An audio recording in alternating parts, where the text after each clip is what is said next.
noite, boa noite. Cadê todo mundo? Ótimo, boa noite. Como estão vocês? Tudo Boa noite, ótimo. pessoal. Boa noite, pessoal. Boa noite, boa noite. Então, pessoal, nós estamos aqui para mais um episódio dos Bastidores do Design Instrucional. A cada 15 dias tem uma live nova, sempre tratando de um assunto de muito interesse para todos nós que somos educadores preocupados com o bem-estar dos nossos estudantes. Eu sou Lani Primo, mulher branca, cabelos cacheados, estou aqui com eles soltos, uso uma blusa bege, por dentro uma blusa marrom e atrás de mim tem uma parede verde. Hoje estou aqui recepcionando vocês, a minha parceira de projeto é a Andréia, vai se apresentar daqui a pouquinho, e depois a nossa convidada é a Carolina Castro, que é pedagoga, designer instrucional e coordenadora de projetos. Eu vou passar a palavra, então, dando as boas-vindas para a Andréia, que é a parceira de projeto. Vamos lá, Andréia. Obrigada, Lani. Oi a todos, sejam bem-vindos. Uma ótima noite. Tenho certeza que vai ser um bate-papo maravilhoso, não só pela experiência da Carol, mas pela simpatia que ela tem também. Então, promete a noite de hoje. Estou aprendendo com a Lani a fazer a descrição quando eu começo. Eu esqueço muitas das vezes, mas como ela começou hoje, eu vou fazer. Eu sou Andréia, mulher negra, cabelos curtos, crespo. Estou com uma blusa preta, com casaco leve preto também por cima, com um fone branco e no fundo há uma parede branca com 2 quadros. A gente hoje está aqui para falar com a Lani um pouquinho sobre... Com a Lani, ó, também com a Lani, né? Mas com a Carol, sobre experiências de aprendizagem e sempre dando um foco na prática, né? Entender, porque senão a gente fala desses termos, dessas palavras, elas parecem muito longe, né? Do dia a dia, parece conto de livro, né? E então a ideia é sempre trazer isso para a prática e a Carol está aqui justamente para poder falar um pouco desse dia a dia, de como é que funciona. Não só para um professor, para a área educacional, de um DI, mas também vamos tentar puxar um pouquinho aí como é que entra isso pensando em acessibilidade, né? Porque é algo que eu espero, e a Lani com certeza muito mais do que eu, que cada vez mais esteja presente aí no nosso dia a dia de trabalho. Então, passo a palavra para a Carol para se apresentar e falar um pouquinho dela antes da gente começar a nossa sabatina.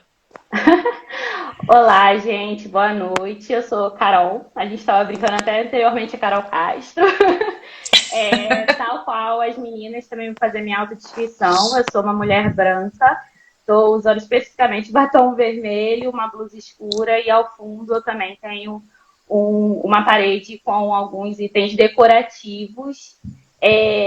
Bom, eu estou muito feliz e muito honrada pelo convite, porque é sempre muito bom a gente falar sobre educação e principalmente com 2 pessoas que eu admiro muito, que eu acompanho muito o trabalho, então é muito importante a gente estar aqui trocando e fortalecendo também, né, a nossa comunidade, não somente de educadores, mas principalmente de pessoas que se preocupam com educação e tentam fazer, de fato, as experiências de aprendizagem para que todas as pessoas, a partir do momento que a gente entende que o que a gente já está fazendo é aqui educação, então é muito importante, é muito legal e, novamente, me sinto muito privilegiada de estar partilhando aqui esse momento com vocês. Muito obrigada, Carol. E aí, pessoal, digam de onde vocês são, se vocês são designers, se vocês são professores, como vocês estão relacionados com a educação. Carol, geralmente eu peço para você escolher uma das perguntas, né? 1, 2 ou 3. Mas hoje eu vou fazer um pouquinho diferente. Eu até priorizei uma, as outras 2 depois você escolhe. Beleza. Eu andei stalkeando o seu LinkedIn para te conhecer um pouco melhor, né? E que você trabalhou em ONGs, trabalhou numa escola de tecnologia. Aliás, acho que foi até aí onde eu tive os primeiros contatos com você.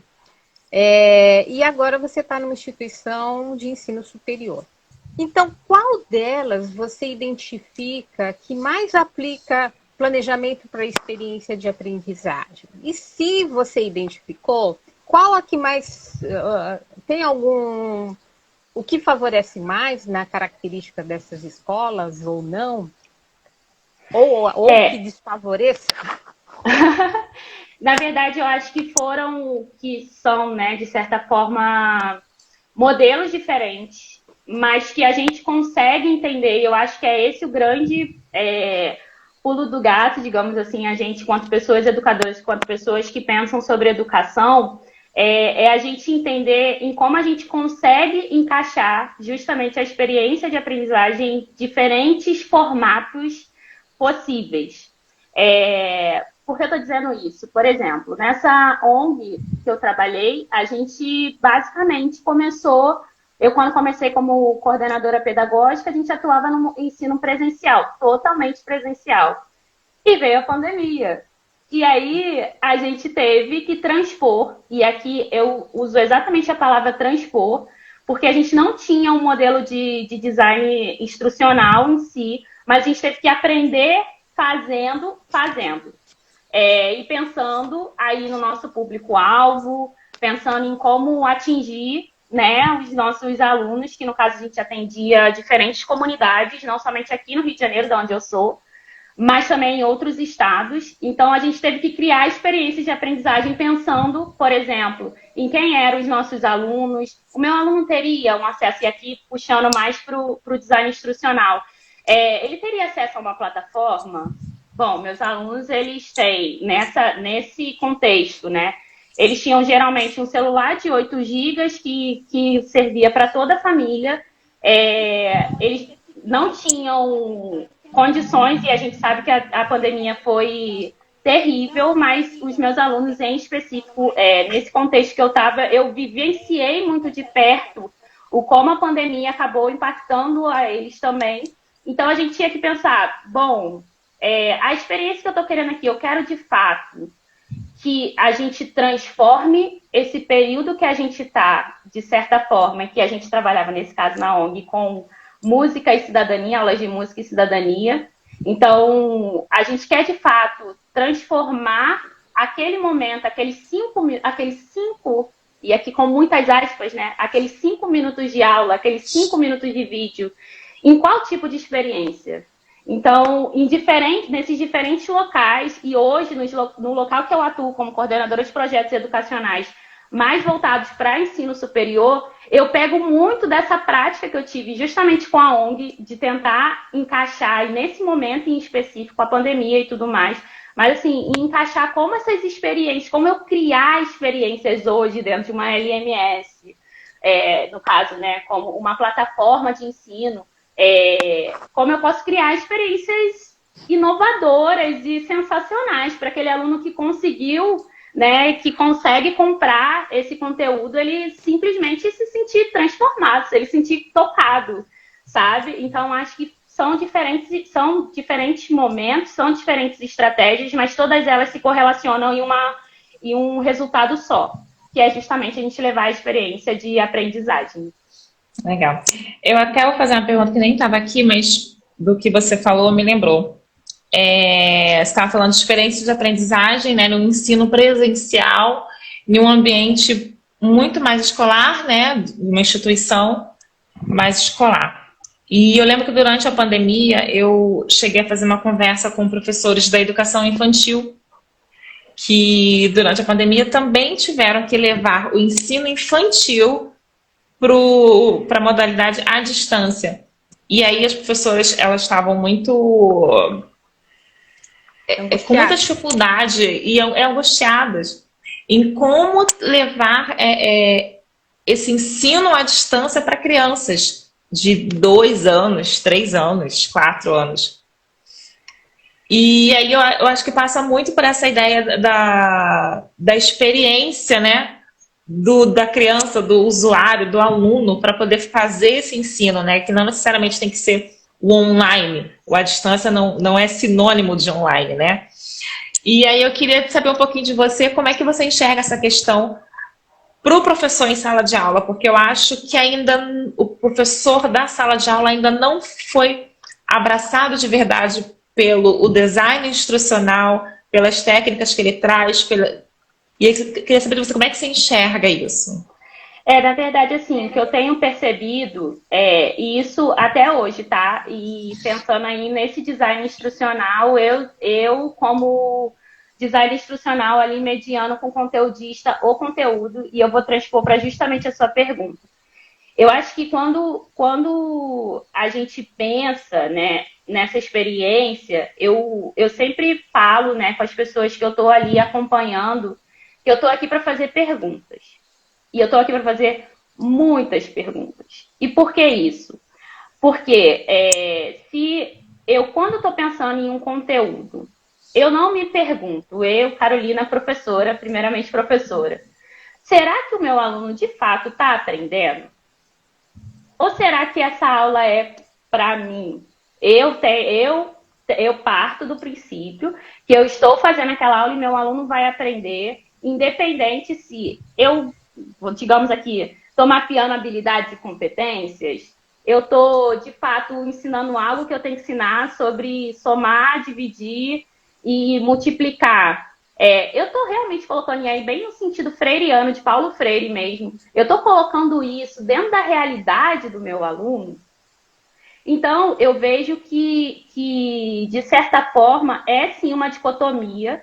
E eu percebo que justamente a gente, estando nesse modelo, ainda que é muito difícil a gente largar um método de ensino tradicional, em que a gente foi educado dessa forma, a gente aprendeu dessa forma, e é muito difícil a gente largar todas essas amarras e começar, inclusive, a falar aqui, por exemplo, se vocês forem fazer uma pergunta, falar, gente, eu não sei. Porque na escola a gente premia quando a pessoa sabe. Então, quando você tira 10 na prova, é quando, de fato, você foi premiado. Sabe. Você sabe. O 4 não vale, mas o 10 vale. Então, eu acho que parte justamente desse princípio, parte da gente se perguntar, se questionar, e como design instrucional é o tempo todo a gente ser o detentor do conhecimento do aluno, no sentido de eu vou questionar esse conteudista quantas vezes for necessário para saber isso aqui que a gente está propondo, que a gente está colocando como objetivo de aprendizagem, porque tem isso também. Porque tem muitos momentos em que a gente esquece qual é o objetivo de aprendizagem. A gente só fala, olha, beleza, eu vou ensinar essa soma, e aí eu vou chegar bem no modelo, eu como pedagoga, né, lá na pedagogia a gente aprende um modelo de plano de aula. Então, lá no plano de aula a gente aprende que tem um objetivo ali, geral, tem um objetivo específico, beleza, então eu vou ensinar esse conteúdo. Eu vou chegar na minha sala de aula, a primeira coisa que eu vou pegar vai ser minha caneta, e vou começar a escrever no quadro. E estou falando aqui sobre escrever no quadro, mas assim, a gente vai escrever aqui no quadro e pronto, meus alunos vão fazer toda a mecânica e eu em nenhum momento vou botar dentro de uma realidade, sabe? E eu sei aqui que tem várias problemáticas que são um professor para, às vezes, 50 alunos dentro de sala de aula. Eu também acredito que a gente também ia penar para pensar em experiência de aprendizagem. Acho que principalmente a gente se questionar, sabe? É partir de um princípio-fim. Do que é, de fato, que a gente quer que aquele aluno... O que é o objetivo, né? Não se prender ao conteúdo apenas, né? Se entender o objetivo-fim, fica mais fácil de pensar o meio. Inclusive, exatamente. Até nessa escola, uma das professoras que era coordenadora, ela trabalhava com crianças de 6, 7 anos, e ela resolveu contar a história, que era algo que eles gostavam, e aí contava histórias sobre a pandemia, sobre eles estarem distantes, sobre o que eles estavam vivendo, por telefone. Ela ligava para eles, e aí eles ficavam conversando no telefone, e ela ia contando a história, e deu super certo. Quer dizer, era uma coisa que ninguém, pensando em tecnologia, né, ninguém ia pensar em ligar para alguém, né? E funcionou super bem para eles. ela foi empática, né? Ela entendeu qual era o melhor canal de comunicação com esse aluno, né? Porque como a Andrea colocou num desses posts nos últimos dias, tecnologia é meio, né? Não é fim. Então, às vezes, o físico, um olhar pode criar uma conexão. Muito Não, eu É, acho que é inclusive a gente se desprender, porque a gente às vezes coloca como se a tecnologia fosse somente o computador, o celular, e a gente esquece que isso aqui é uma tecnologia. isso, O ato de isso, escrever isso. é uma Perfeito. é uma tecnologia. tecnologia. Então, É, assim, a gente se desprender totalmente de que a gente necessita, de fato, estar a todo tempo conectado. A gente precisa o tempo todo para gerar uma experiência de aprendizagem. Eu preciso ter um quadro interativo. Eu preciso fazer com que os meus alunos coloquem pelos celulares um Mente, sabe, Mentimeter, e aí a gente está criando uma experiência. E não, pelo contrário, a gente só está botando, reproduzindo justamente o que a gente estava falando É, ali sobre a soma, a gente está colocando agora num quadro interativo, mas o objetivo em si não está sendo atendido, sabe? verdade. verdade. Bom, Diga lá. você começou até falando a outra questão que eu ia formular. De que forma prática,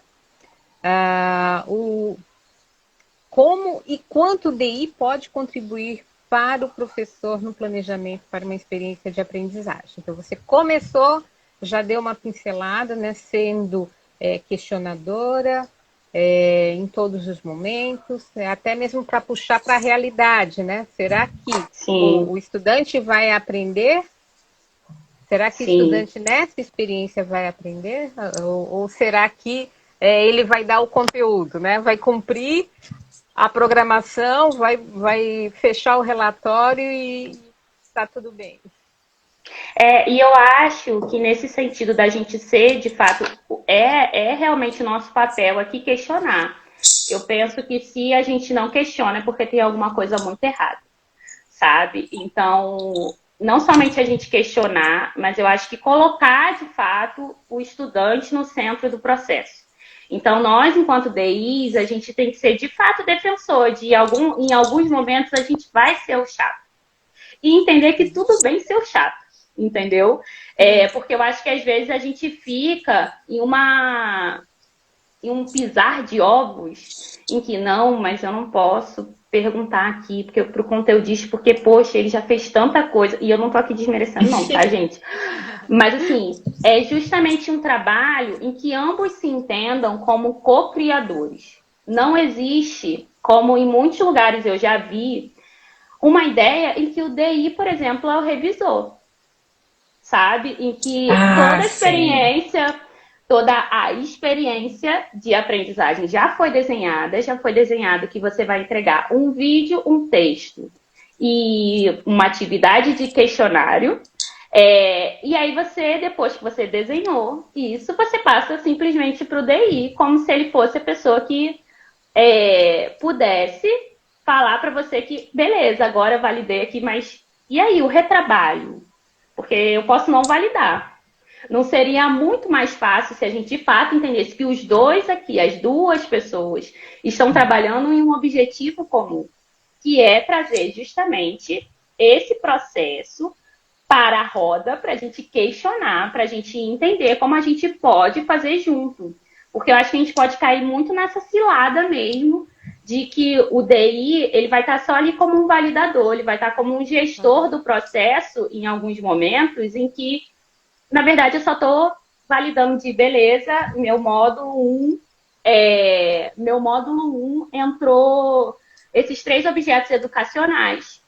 E aí o professor já deu ok, ele realmente entregou o que eu sugeri aqui, os 3. Então vamos passar para frente. Passa para frente na esteira de produção, sabe? E E eu, aí eu acho eu vou que até abrir mais essa resposta, que eu vou te cortar, mas vou até abrir mais. Você falou do DI enquanto revisor. Eu acho até que para quem trabalha como freelancer, o DI fica muito como executor. A proposta de aprendizagem já vem toda pronta para ele. E aí você vai fazer.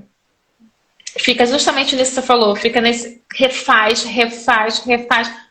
porque, tipo, não faz sentido, né? Eu até teve um projeto que eu peguei que era para fazer um resumo de um material que já era um resumo, era um manual do instrutor, e aí era para fazer um resumo desse manual. Aí eu falei assim, mas não tá fazendo muito sentido, porque o manual do instrutor já é um resumo. Por que eu vou fazer um resumo do resumo? Então, eu fiquei justamente com essa sensação do tipo, será que entendeu exatamente o que o cliente queria? Ou às vezes até o cliente, será que ele foi ver com a ponta, com o instrutor dele, o que ele precisava, qual era de fato a solução a ser pensada?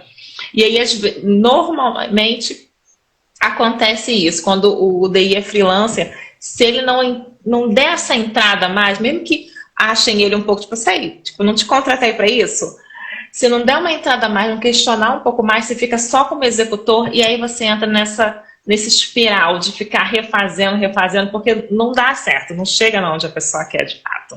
E eu acho que tem um outro fator, André, só rapidinho, Anny, só para complementar aqui nessa história toda sobre experiência e sobre processos, porque eu acho que é muito importante a gente pensar, inclusive, nessa questão do retrabalho, da diminuição do retrabalho, da gente, de certa forma, se desprender de uma ideia, porque quando a gente, até a Filato fala disso, né? E a Kensky também, da questão do design instrucional e as pessoas entenderem o instrucional como se fosse algo totalmente mecanizado, como se fosse algo que eu estivesse dando uma instrução. E aí a gente se prende nisso e em muitos momentos as sensações que eu tenho, principalmente conversando com outras colegas DIs, enfim, e estou falando aqui no feminino porque nós professoras, né, somos em maioria. Sim, verdade. O que a gente percebe é que há um entendimento de como se a gente fosse uma grande fábrica de conteúdo. A sensação que tem é como se a gente estivesse naquele filme do Charlie Chaplin, sabe, dos tempos modernos, e a gente está ali só apertando um parafuso. E é para muito além disso, sabe? Eu acho que hoje em dia ainda existem muitas empresas que se titulam fábrica de conteúdo, né? Sim, sim. Ainda tem, né? A gente tem uma contribuição aqui do Eu Quero Gabi, né? Muito triste quando isso acontece. Falta de entendimento da profissão e da importância de educadores envolvidos no processo. E tem essa questão do Paulo Rebouças. Qual a relação do DI com o professor conteudista? Eu achei que a André ia falar primeiro. Não, pode deixar. A relação, na verdade, só respondendo primeiro pelo Paulo, do DI com um conteudista é um trabalho em conjunto, é um trabalho mútuo. Eu não estou aqui para ficar validando o seu lado, nem você validando o meu. A gente está trabalhando em conjunto sempre, porque se a gente não tiver troca, e aí a gente parte lá aquela primeira pergunta, André, sobre André e Lani, como criar essas experiências ainda que no presencial, é o mesmo fator. A gente está ali trabalhando em equipe, sabe? Então, o DI, em alguns momentos, é colocado e pode ser colocado, e se ele realmente validar esse posicionamento, em que realmente você está ali só para ser o validador mesmo, e você pode tratar o conteudista como se ele fosse a máquina de conteúdo que ele tem que entregar esses textos para você validar, e tal qual o contrário. E, de fato, tal qual a Gabi falou também, de fato muito triste, e que principalmente a gente vê aí com o crescimento, né, de tantas edutechs e afins, e a quantidade de empresas que tem hoje trabalhando com educação, que é muito bom, mas também tem esse entendimento em que a gente precisa de quantidade e não de qualidade, e não que um não possa caminhar com o outro. Pode e deve. Mas, no entanto, isso não quer dizer que simplesmente a gente vai sair validando tudo e vamos botar curso aí nas plataformas e vamos ofertar, sabe? Porque eu acho que a gente tem uma tendência muito tecnicista da coisa, e aí a gente tira justamente o sentido todo freiriano de formar para a autonomia, de formar para a sociedade. O curso EAD também tem que fazer isso. Então... Claro. A gente sair justamente desse papel que colocaram a gente, da instrução, em que a gente só dá ali o conteúdo, a gente só está ali treinando a galera da empresa, a gente está ajudando ali, né, as pessoas a mudarem de carreira, fazer transição de carreira, como se a gente estivesse simplesmente fingindo que não existe o ser, a pessoa ali, o ser que está aqui e que está caminhando entre todos nós, que todos somos, sabe? E a experiência de aprendizagem faz justamente isso, né? De entender o indivíduo também, né? De trazer ele para dentro. Fala, Lani. Eu queria, então, complementar que nessa conversa entre o professor e o DI, a gente tem que pensar também na acessibilidade, que muitas vezes fica só focada nos estudantes sem deficiência. E se você começar esse material já pensando em quem não enxerga, em quem não escuta, quando acontecer de você ter alguém na turma, isso há um crescimento, né? Cada vez mais, felizmente, os estudantes estão trabalhando em conjunto, não estão mais apartados. Então é importante pensar nesse momento já considerando as diferentes habilidades. E tem um estudo do pessoal do Paraná, na época que eu fiz o doutorado, que se você atender aos requisitos para deficiência visual, você vai estar contemplando assim, a maioria das outras deficiências. A cognitiva. Então, lógico que cada caso é um caso, a gente sempre tem que ver a situação que acontece, mas vamos diminuir, né, esse gap, vamos colocar mais gente na roda, né, fazer essa experiência conjunta e não separada. Não, com certeza. Eu estava terminando um curso de acessibilidade digital e teve um dado que me chamou bastante atenção. Na verdade, vou compartilhar dois com vocês aqui que eu acho que é interessante a gente pensar sobre esse aspecto, que a gente aqui pensando no nosso nicho, né, de design instrucional, em que a gente está com uma plataforma, está ofertando cursos, está fazendo freelancer, enfim. A gente tem mais de 40 milhões de pessoas com algum tipo de deficiência. Então, esse daí, agora falando no sentido mercadológico, é um mercado. Então, quanto mais acessível a gente for, mais acessível e mais mercado a gente atende. O segundo fator, que eu acho que entra justamente nisso que você falou, Lani, é justamente pensar assim, que algumas tecnologias assistivas, ou melhor, algumas dessas experiências assistivas, por exemplo, a Alexa, Siri, enfim, as assistentes virtuais, elas não nasceram para servir a gente nos nossos celulares. Na verdade, elas nasceram para justamente ajudar as pessoas que trabalhavam na área de tecnologia, que tinham algum tipo de deficiência, e elas vieram para atender essas pessoas e hoje atendem a todos nós. Então, assim, é justamente a gente pensar que se a gente está fazendo uma experiência ali de aprendizagem que a gente inclui todos, e eu não estou falando que seja fácil, porque é muito difícil para nós que não temos nenhum tipo de deficiência, a gente tentar entender essas múltiplas deficiências, né? E tentar encaixar ali no nosso curso. Mas o mínimo que a gente tem que fazer é ser um mínimo acessível para que pelo menos, vou falar aqui, as pessoas que tenham leitura de tela consigam chegar ao nosso curso, sabe? Então, é bem nesse sentido mesmo. E eu tenho, inclusive, eu li uma obra muito boa sobre isso, de uma autora chamada Lani Primo, que fala muito de uma autora recomendadíssima, que eu recomendo todos que leiam a tese, inclusive, que fala justamente desse entendimento que a gente tem que ter, de fato, sobre acessibilidade e fazer esse design, né, mais inclusivo. Então, acho que é muito importante a gente também, como DI, principalmente como arquitetos de experiência de aprendizagem, a gente levar isso em consideração também. Isso. Faltou subir a hashtag de publi aí. Gente, eu tô olhando aqui pro lado porque eu não enxergo aqui a letrinha, viu? Então, eu tô lendo aqui do lado. Então, acessibilidade, tá? O Paulo, novamente contribuindo. A acessibilidade, muitas vezes, só relaciona as pessoas com deficiência. Esquece de outras deficiências. Amei escutar a audiodescrição. Deve acontecer em todos os momentos, independente de quem esteja presente. Aí eu faço um adendo, né? Porque, por exemplo, eu estou aqui sem óculos, a descrição para mim é fantástica, né? Os leitores, quando eu estou com preguiça também, vamos ler, vamos ouvir. E continuando.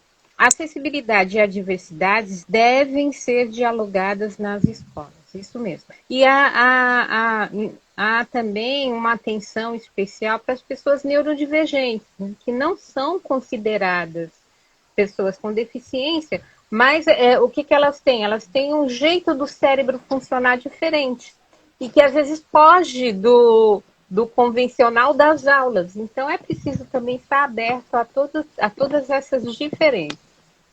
Vamos lá, quem é agora? André, você ou sou eu? Sou eu. Gente, deixa eu voltar um pouco mais. Mandem Oi? Eu ia falar que eu tô me sentindo disputada aqui, ó. É bom, né?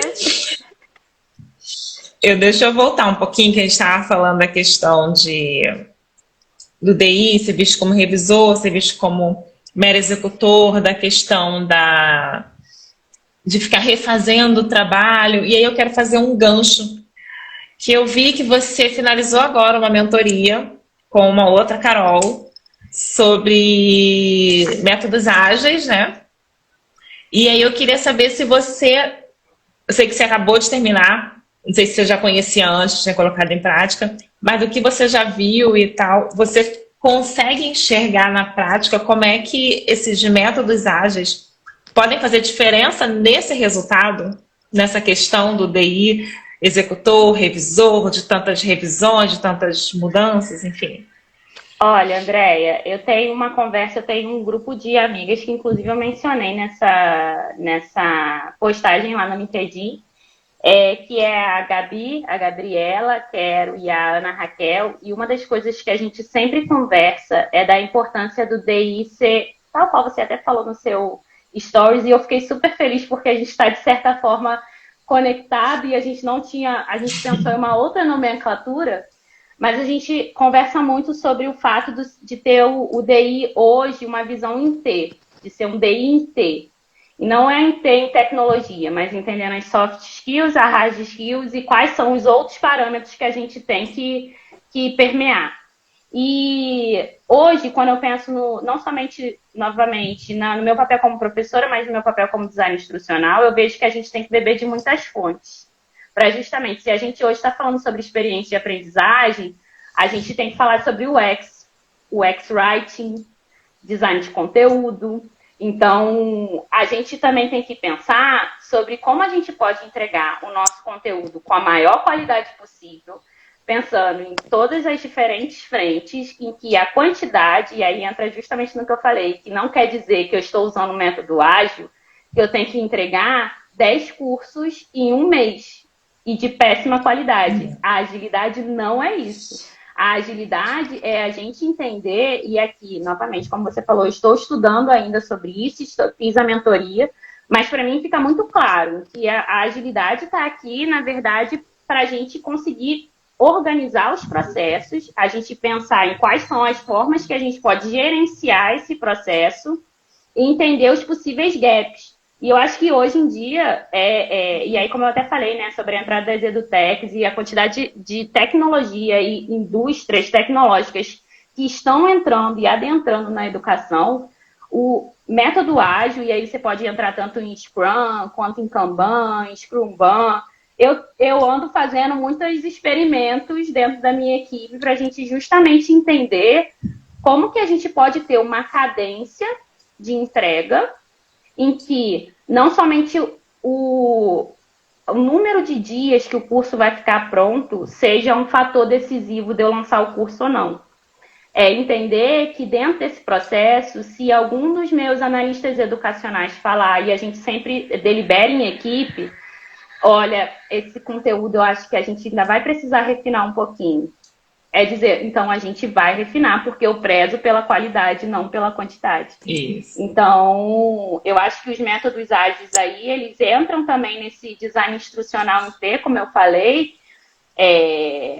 no sentido de entender como a gente pode fazer a gestão, e aí o design instrucional muito mais como um gestor dessa esteira, que ele possa ser um mediador mesmo dentre todos esses mini processos, porque quando a gente vê o curso lá pronto, né, nas plataformas, a gente tem um entendimento, e eu acho que é muito comum que as pessoas tenham um entendimento que é super fácil fazer um curso, que qualquer pessoa vai fazer um curso e que o curso vai ser bom. E isso vem tudo também muito mediado por, claro, as plataformas que a gente tem, as possibilidades, isso é maravilhoso, é democratizar. E, novamente, lembrando aqui, a gente não vive em um país em que todas as pessoas têm acesso à internet, por exemplo. Então, é o democratizar, mas ainda ele não é para todos. A internet, por exemplo, a tecnologia ainda não é para todo mundo. Essa tecnologia, né, que a gente está falando aqui. Mas pensar nesse design instrucional como um gestor que consegue enxergar esses gaps e que também falar ali, olha, eu não estou aqui pela quantidade, sabe? Eu estou pela qualidade, porque no final das contas era uma das coisas que eu conversava, né, em alguns outros lugares que eu trabalhei. Esse conteúdo não é só seu, você está botando a cara aqui na frente, mas a gente está trabalhando em conjunto, então fique tranquilo. Eu não vou deixar um curso ruim, um curso que você não sinta orgulho entrar na plataforma. Porque eu também não vou sentir orgulho. Então, o papel do DI também, Paulo, inclusive quando você tinha perguntado lá, é também esse, é de ser empático com o conteudista, entender que ele está ali atuando junto e que a gente simplesmente não pode fingir que a gente só está aqui pelo número, sabe? Eu acho que é uma questão muito primordial a gente pensar dessa forma. E você falou duas coisas aí que me chamam muita atenção, que eu gosto de bater na tecla, já fiz postagens sobre isso. Uma é que o DI tem que saber mais do que as técnicas de DI. Ser um design instrucional, e aí eu gostei desse termo, DI em T, não é só saber design instrucional. Ele realmente precisa ir além. E independente dele ser um DI júnior ou um DI sênior. Ele pode até não ter as atividades de gestão, mas ele precisa ter aquele conhecimento. E aí passa por métodos ágeis, porque você ter o entendimento do que o teu processo, ele pode ter início, meio e fim em várias partes, que aquilo ali vai te otimizar o trabalho, vai te otimizar o tempo.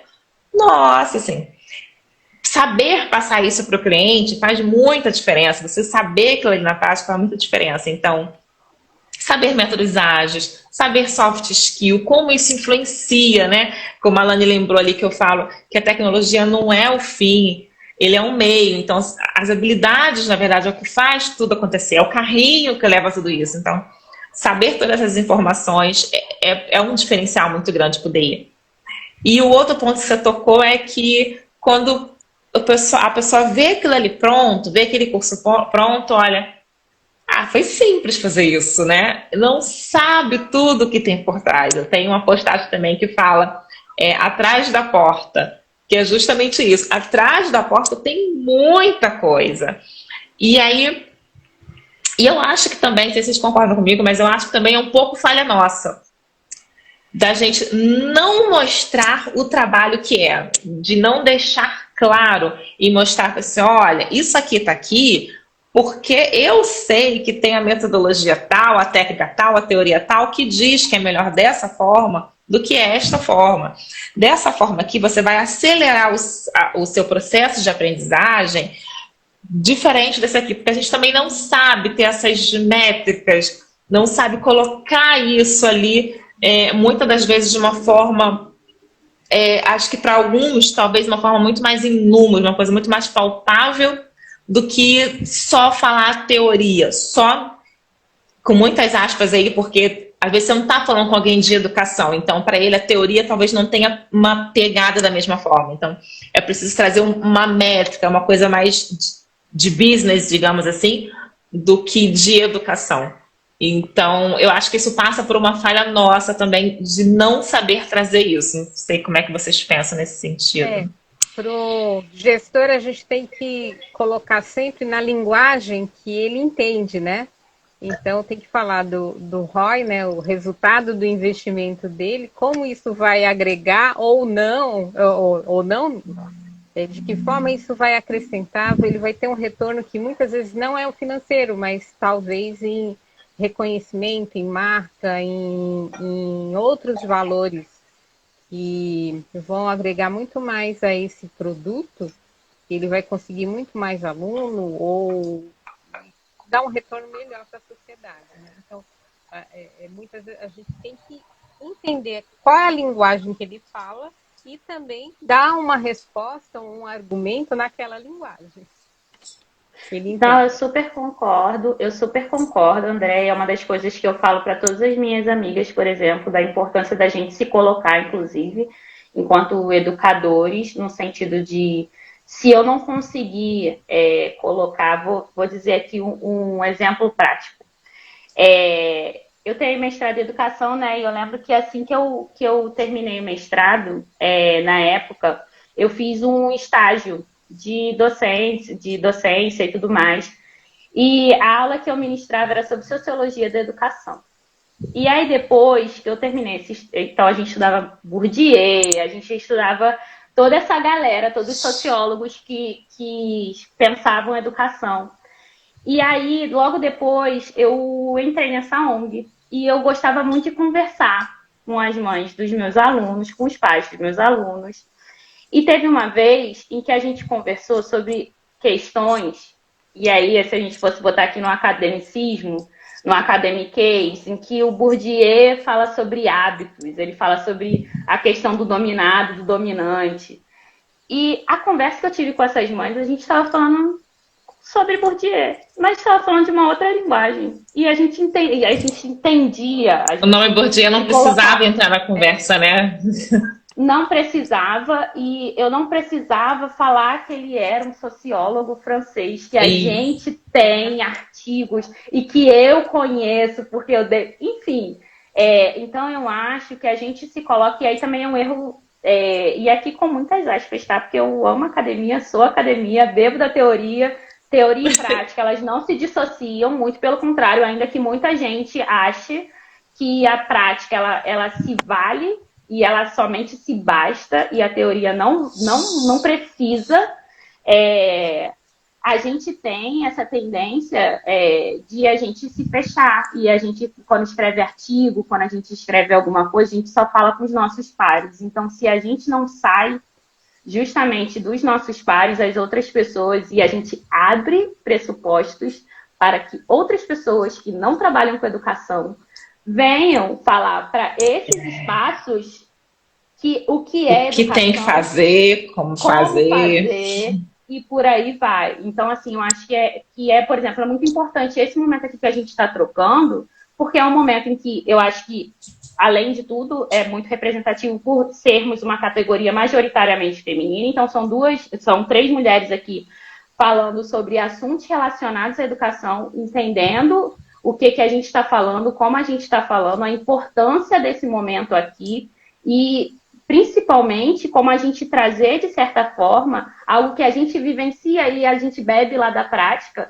mas a todo tempo a teoria está aqui. Então, quando você perguntou, por exemplo, o que a gente pode fazer aqui quanto DI, dentro de métodos ágeis, então a gente vai na User Experience, então a gente vai começar a falar sobre o X-Writing, então vamos ler Bruno Rodrigues, por exemplo, vamos entender tal coisa. Bom, aqui na minha casa é uma coisa que eu e meu marido a gente vive brincando, porque toda hora chega alguma coisa aqui com algum livro que eu vi alguém falando, preciso ler, preciso entender, mas eu acho que é principalmente esse entendimento que a gente não para de estudar, né? É isso, é porque a gente tem um falso entendimento que a gente se formou, a gente está empregado, a gente não precisa mais estudar, mas é só o começo. Ledo engano. É só o começo. Nossa. Ledo engano. Muito bem. Você tem alguma dica para o empoderamento dos estudantes nas experiências de aprendizagem? Antes da Carol responder, só antes de você responder, tem algumas pessoas que vieram entrando agora, só para relembrar. Vocês fiquem à vontade, pode colocar a pergunta de vocês aqui, tá? Conforme a gente vai conversando, eu, a Alane, a gente lê e a gente pergunta para a Carol, tá bom? Eu acho que, na verdade, é a grande questão, e aí, como eu falei lá do paradigma, né, dos professores serem o detentor do conhecimento, e é a grande problemática é a gente fazer o aluno entender que ele é o centro do processo.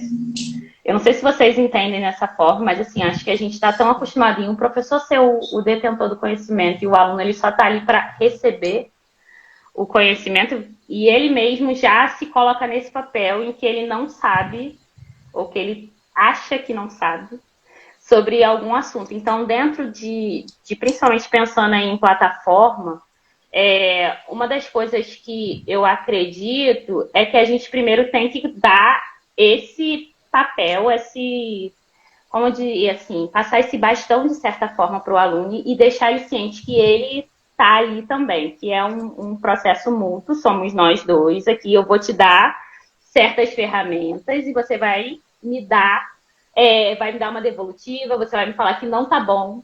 Você tem que me falar quando não tá bom também, porque quando a gente desenhou lá atrás, quando a gente começou a projetar, eu de repente pensei que seria uma experiência maravilhosa. Chegou na hora, não foi nada daquilo que eu pensei.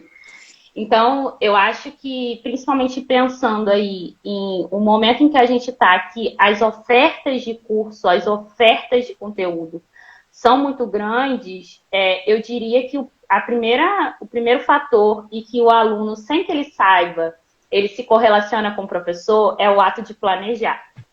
Então, o que eu planejo aprender? Eu planejo aprender tais coisas. E aí ele se correlaciona de novo com o professor, ou com o DI, enfim, porque aí ele se torna curador, porque ele vai ver o que é aquilo dali, aquele assunto. São vídeos, são cursos, são textos, enfim. E aí depois ele vai entender um pouco mais disso. E depois ele vai partilhar entre seus pares e por aí vai. Então, eu acho que o primeiro fator é a gente dar esse bastão para o aluno e convidá-lo. Esse é o grande X da questão, que eu não tenho uma resposta clara de como seria esse convite, mas eu acho que é de tentativa e erro mesmo, sabe? De a gente deixar claro para esse aluno que a gente está ali, a gente trabalhou ou a gente está tentando projetar uma experiência para ele em que ele se sinta realmente conectado e ele consiga perceber, e eu acho que esse pode ser a grande descoberta, que agora a gente fala mais, né, por causa da BNCC, mas assim, de que o que ele está aprendendo vai ser correlacionado com não somente o dia a dia de trabalho, mas o que a gente chama de habilidades e competências, né, que muitas vezes não fica tão claro para o aluno. Então, a partir do momento que a gente deixa lá aqueles objetivos, aqueles verbinhos bem bonitos lá, e tem um conceito que eu falo com a minha equipe, é que eu não suporto o curso museu. O que é o curso museu? É quando ele entra só naquele primeiro domínio cognitivo, em que a gente está lá, esse curso vai apresentar, esse curso você vai ver, esse curso você vai fazer qualquer outro sinônimo dessas palavras, e o aluno não põe, entre aspas, a mão na massa. E eu estou falando aqui de mão na massa, não quer dizer que o aluno vai chegar ali e vai fazer algo, vai sair uma startup do nosso curso, mas ele entender que ele está muito além do que só ver aquele conteúdo, ele está ali para sentir esse conteúdo, ele está ali para compartilhar o conhecimento dele. Então, eu acho que é esse convite e é também esse entendimento de que o aluno tem que entender e tem que sentir o que a gente está propondo ali no processo dele, na experiência mesmo dele de aprendizagem, sabe? Deixa eu fazer um gancho no que você respondeu. Deixa eu tirar meu fone, que eu acho que a bateria acabou. Se ficar baixo, vocês me falam. Você começou essa resposta falando que talvez os alunos não estejam prontos ou não estejam entendendo esse papel de estarem na posição de serem protagonistas, de estarem no centro. E aí eu vou questionar isso, no sentido de estar como uma advogada do diabo. Claro. Porque eu ouvi já, acho que uma coisa que me incomoda muito, e eu ouvi isso umas 3 vezes essa semana em podcasts diferentes, que eu ouço muito, a seguinte reclamação, que a escola acabou comigo. O ensino tradicional acabou com a minha criatividade, né? A gente ouve, isso é uma fala recorrente a algumas pessoas. E, ao mesmo tempo, eu fico pensando que hoje, os jovens, falando dos jovens mesmo, são pessoas que buscam aquilo que eles querem entender. Tudo bem que alguns têm uma preguiça danada, né? Que, tipo assim, ao invés de jogar lá no Google e entender, vai perguntar para alguém. Mas, no geral, eles buscam entender o que eles querem. Sei lá, um game, estão jogando, e aí eles querem entender qual é o macete X para passar de fase. Eles caçam a resposta. Eles vão procurar em um fórum de jogos, eles vão assistir vídeo que explique como é que faz acontecer. Então, de certa forma, eles se colocam no centro da aprendizagem quando eles estão fora do local escolar, mas dentro da escola esse processo não é o mesmo. E aí eu me pergunto, de fato, é porque eles não entendem essa posição de protagonista, ou é porque essa relação de ser protagonista dentro da escola, tendo um professor ali, ainda não está muito clara entre eles, né? Não é uma relação estabelecida? Eu acho que é justamente a segunda questão, é porque as motivações são diferentes. Porque a partir do momento que a gente está em um jogo, e aí se a gente for falar sobre a teoria do flow, sobre o quão é importante a gente ter a frustração e a frustração positiva, e por isso que a gente também traz, né?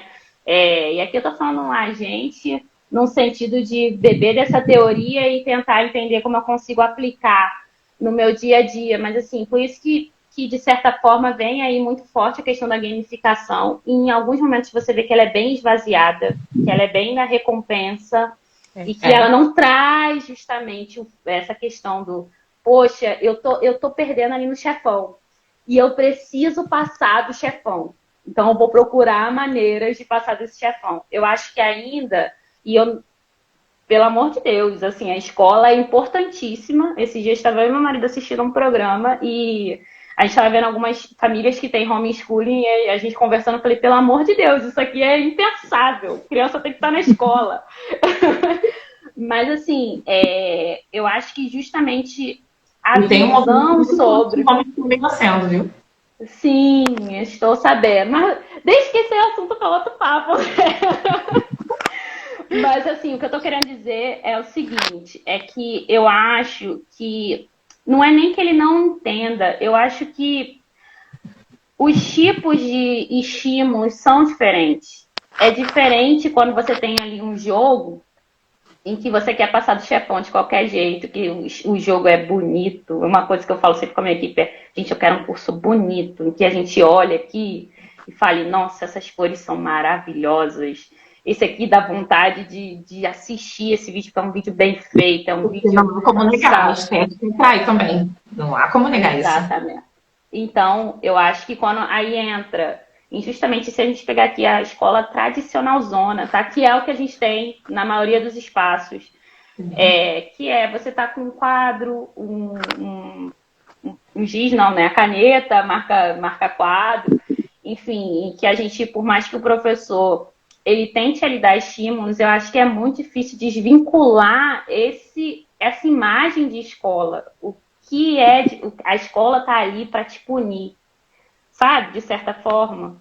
Porque se a gente for pensar aí desde a Revolução Industrial e tal, por que a gente tem o horário de início, por que a gente tem o horário do recreio, por que a gente tem o horário final, é muito correlacionada justamente à Revolução Industrial, de você entender que você está, como o Foucault diz, né? A gente está educando o nosso corpo para ele saber que ele tem que ficar em uma posição e ele vai ter uma hora de entrada, ele vai ter uma hora de saída, ele vai ter uma hora de intervalo.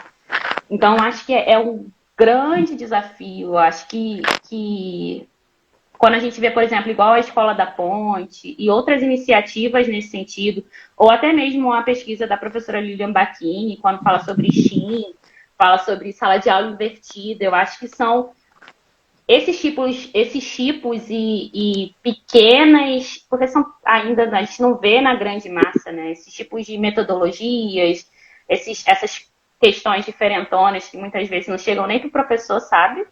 Então fica mais difícil mesmo a gente desvincular essa imagem. Né? O nosso tempo Ainda é um está paradigma muito acabando. redondo.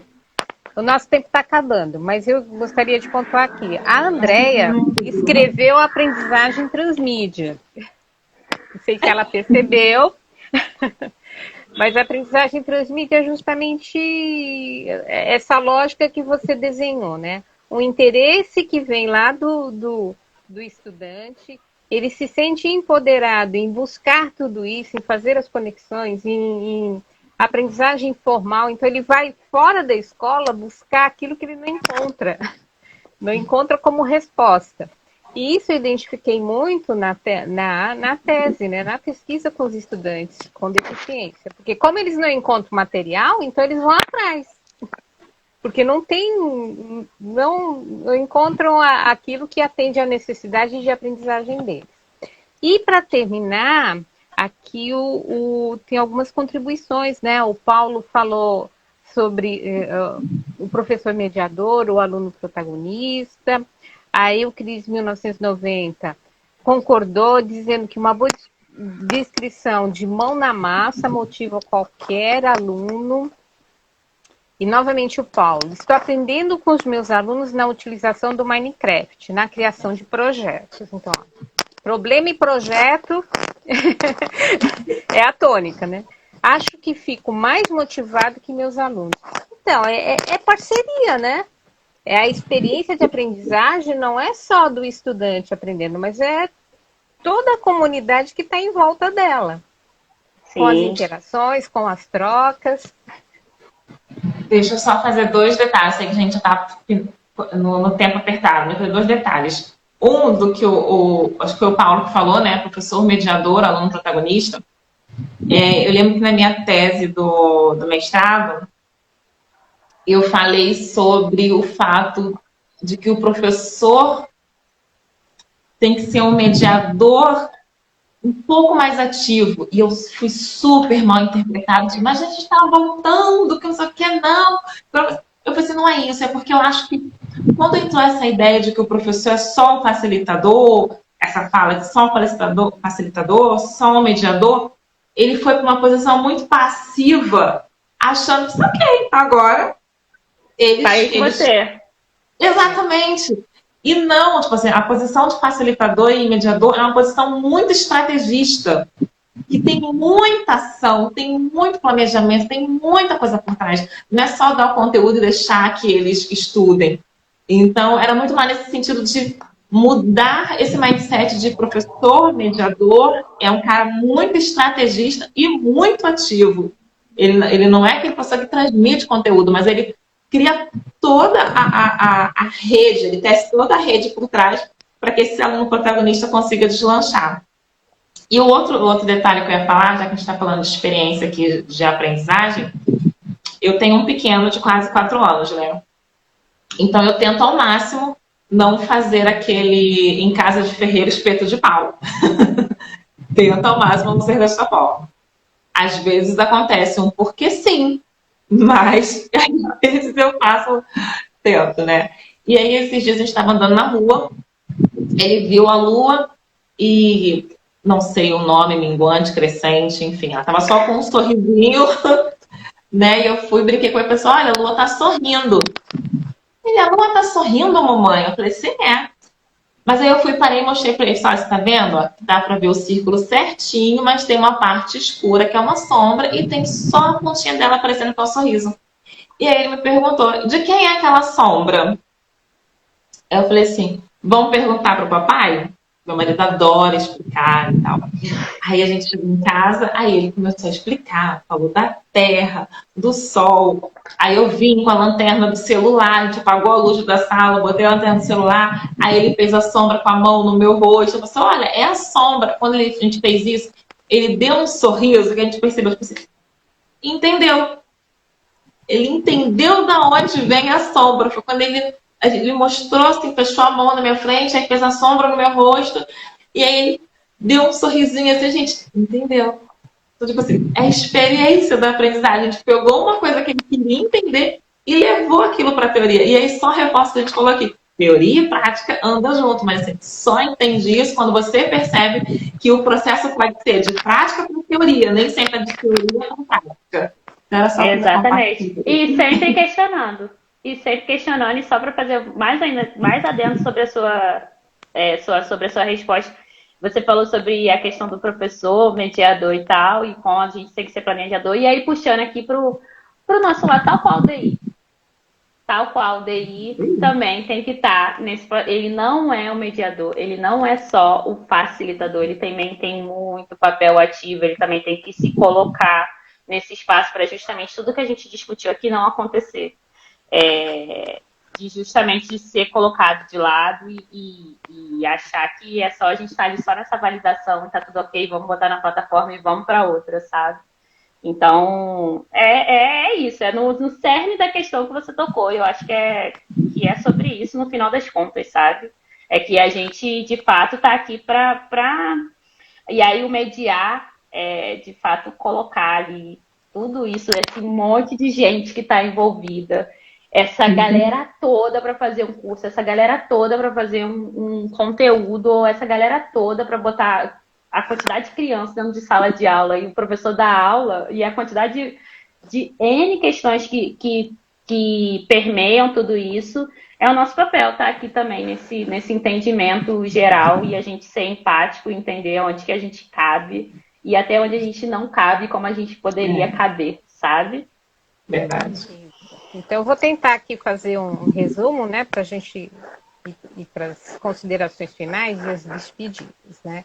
Então, nós falamos que há modelos diferentes, né, das instituições, falamos sobre métricas e há até pauta para outra live, que até viu o seu artigo, né, lá no LinkedIn. O papel do designer instrucional, questionador sempre, buscando qualidade sempre, que é preciso ser empático, a comunicação é essencial e outras competências devem ser agregadas, como do design para experiência, como o UX-Writing, né? Técnicas do design da experiência, métodos ágeis, entendedor de que o mundo dele é mais amplo, né, para poder até mesmo argumentar quando necessário, prezar pela qualidade e sempre ter esse olhar para o outro, né? Eu acho que assim a gente cobriu bastante. Eu quero agradecer demais a parceria aqui da Andréia, né? Ela está sempre junto. E eu também procuro estar muito junto dela. A Carol também foi um amor aqui, ajudou demais para que tudo isso desse certo. Eu quero agradecer vocês pela participação. Eu fico muito feliz que as palavras aqui que vocês colocaram. Então, olha, tem alguém fazendo a sugestão aqui sobre métricas. Coloquem suas sugestões, interajam conosco, né? A Andréia já tem algumas, eu já vi lá que no planejamento dela tem um X-Writing, não é? Então, vai ser bastante interessante. Espero que você, Carol, venha mais vezes contribuir, né? Espero que tenha gostado também e passo a palavra para as despedidas. Eu quero agradecer a presença aqui da Carol. Gostei muito, não conhecia a Carol assim de conversar e tal. Já tinha visto uma outra postagem dela, mas ainda não seguia. Depois que a Lani me falou, que eu falei assim, tá, já vi a postagem dela. E aí eu passei a seguir e gostei muito do que ela traz lá, da fala, e gostei mais ainda aqui da sua presença, de conhecer um pouco mais. Então, assim, agradeço muito pela sua contribuição aqui, valeu muito, foi um papo muito legal. Assim como o Paulo falou ali que anotou bastante, eu também anotei algumas coisas aqui, que eu sou dessas, eu vou anotando algumas coisas que depois eu dar uma pesquisada, ouvir mais. E seja bem-vindo ao nosso Nos Bastidores. Espero que você volte outras vezes para contar um pouco mais dos bastidores aí do seu dia a dia, viu? Gente, muito obrigada mesmo, assim, pelo convite. Eu fico muito feliz de estar aqui, como eu disse, de estar ao lado de duas mulheres maravilhosas que são super preocupadas com educação, com qualidade, como a gente pode tornar o nosso trabalho, né, enquanto pessoas que fazem a educação e não somente fazem, mas que acreditam principalmente no poder da educação.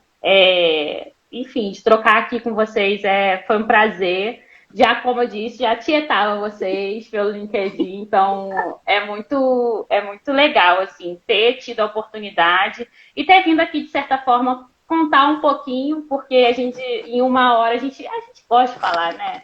Educador gosta de falar. Então, assim, não tem jeito, eu já entendi isso e tá tudo bem também, mas assim, muito obrigada novamente. Acho que aqui é só um começo de um grande sucesso. Acho que é muito interessante, muito legal que a gente de fato traga o que acontece nesses bastidores e quem são as pessoas que fazem essa roda imensa girar. Então, muito, muito, muito obrigada e pode contar comigo. E muito obrigada mesmo até quem assistiu, quem esteve aqui durante uma hora ouvindo a gente falar horrores e conversar. Mas, assim, muito obrigada mesmo. E é isso, meninas. Muito sucesso. Obrigada, Fico. Sucesso para você. E obrigada a todos também que participaram aqui. Depois a Lani provavelmente vai, né, fazer ainda a legenda, né, para poder disponibilizar a live. E aí ela disponibiliza aqui no canal dela e eu vou também colocar lá no meu. Ok. Então, gente, muito obrigada e até a próxima, no dia 15 de setembro, né? Já tem uma nova live. Dessa vez será no perfil da Andrea. Então, fiquem ligados, acompanhem. E se tudo der certo, vai ter YouTube também. Tchau, boa noite, pessoal. Obrigada, hein? Tchau, gente.